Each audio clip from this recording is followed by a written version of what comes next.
Día 136. Los peligros de fumar en la cama, por Mariana Enríquez. ¿Era una mariposa nocturna o una polilla?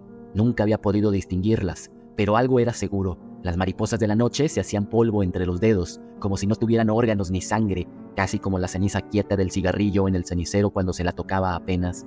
No daba asco matarlas y se las podía dejar en el piso, porque a los pocos días se desintegraban. Otra cosa, no era cierto que se quemaran automáticamente cuando se acercaban al calor. Alguien le había dicho que era así. Se incendiaban ni bien rozaban la luz caliente, pero ella las veía golpearse una y otra vez contra la lamparita, como si disfrutaran de los impactos y salir ilesas. A veces se aburrían y salían volando por la ventana. Otras, era cierto, se morían adentro de la lámpara de pie. Se cansaban o a lo mejor se daban por vencidas o les llegaba la hora. Como afuera, se quemaban de a poco. Aleteaban golpeando la pantalla hasta que se quedaban quietas. A veces se levantaba en medio de la noche a vaciar la pantalla de mariposas polillas muertas, cuando el olor a quemado le hacía arder la nariz y no la dejaba dormir. Rara vez se acordaba de apagar la luz antes de irse a la cama, pero una noche de principios de la primavera la había despertado otro tipo de olor a quemado. Envuelta en la manta gris de viaje que usaba cuando hacía un poco de frío, revisó la cocina por si había dejado algo sobre una hornalla prendida. No venía de ahí. Tampoco de las polillas. Esa noche había apagado la lámpara. El olor tampoco llegaba desde el pasillo del edificio. Levantó la persiana. Afuera había humo y llovía. Algo se incendiaba bajo la lluvia y se escuchaba la sirena de los bomberos y el rumor de algunos vecinos en la calle, despiertos en la madrugada, seguramente con impermeables sobre el pijama. A uno, un hombre con voz cascada, se le escuchaba decir: «Pobre mujer». El fuego estaba lejos y Paula volvió a la cama. Después supo por el siempre informado portero que se había tratado de un incendio en el 5º piso de un edificio que quedaba a la vuelta. Había una muerta, una mujer paralítica, postrada, que se había dormido en la cama con el cigarrillo encendido entre los dedos.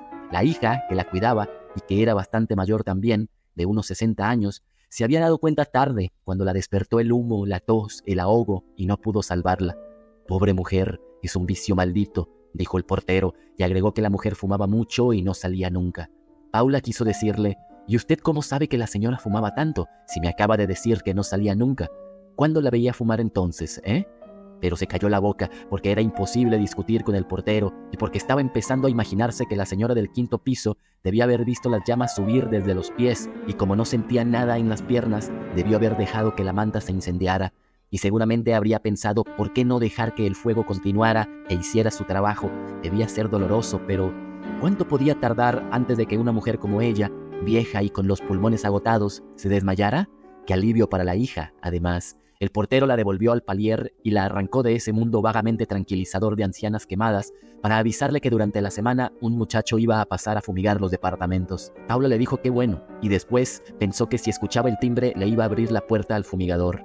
Aunque en su departamento no había tantos bichos, salvo las mariposas polillas, y estaba segura de que el veneno no las iba a matar porque no vivían ahí, venían de la calle. En su casa no vivía nada, ni las plantas, que se habían muerto prolijamente en los últimos meses, una detrás de otra, sin superponerse. En el departamento solamente vivía ella. Despidió al portero y se fue directo a la cama. Las sábanas estaban impregnadas de olor a milanesas de pollo. Había hecho 2 al horno la noche anterior, y había sido muy difícil sacarlas del freezer. La bolsa de nylon se había pegado al hielo. Tuvo que usar agua muy caliente, casi hirviendo, y se quemó las piernas desnudas con algunas gotas. Resultó un método inútil y trató de despegarlas con un cuchillo tramontina y se rió de ella entre las lágrimas de autocompasión, pensando que debía parecer una asesina serial acuchillando la heladera, el brazo en alto y el cuchillo bajando como un picayelo. Finalmente, arrancó las milanesas con las manos ya adormecidas de frío y las metió en el horno. Se quemaron un poco, pero además estaban poco comestibles porque tenían otros sabores inmundos agregados. El horno perdía gas y ella jamás lo había limpiado en los 3 años que ya llevaba de alquiler.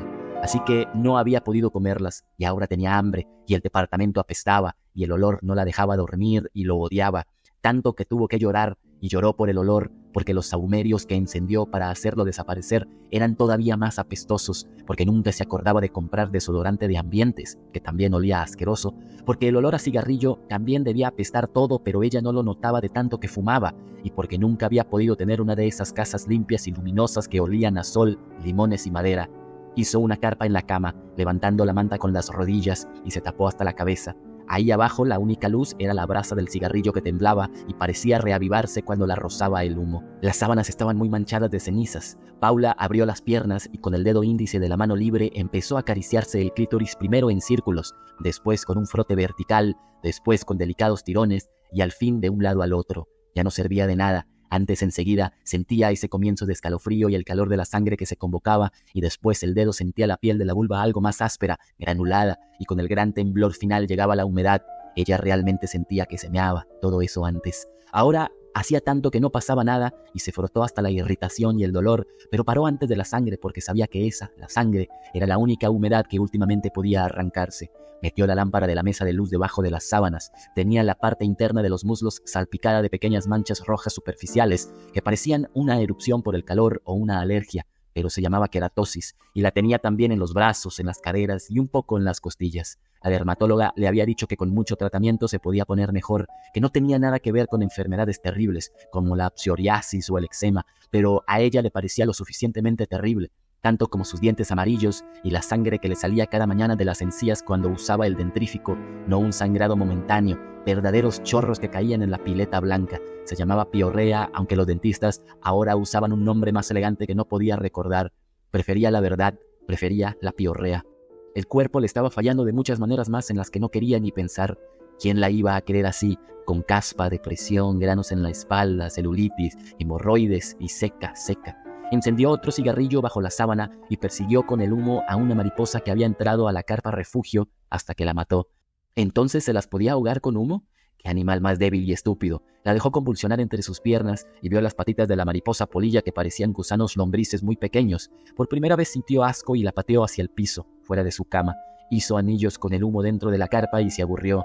Entonces decidió apoyar la brasa sobre la sábana para ver cómo se agrandaba el círculo de bordes anaranjados hasta que parecía peligroso, hasta que el fuego crepitaba y se aceleraba. Entonces apagaba el fuego en la sábana a los golpes y los restos de tela quemada flotaban en la carpa. La hacían reír los pequeños incendios circulares. Si sacaba la cabeza de la carpa y se asomaba a la semioscuridad de su habitación, los agujeros quemados en la sábana dejaban pasar la luz de la lámpara y los rayos se reflejaban en el techo, que parecía cubierto de estrellas.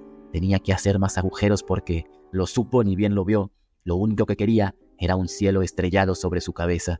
Eso era lo único que quería.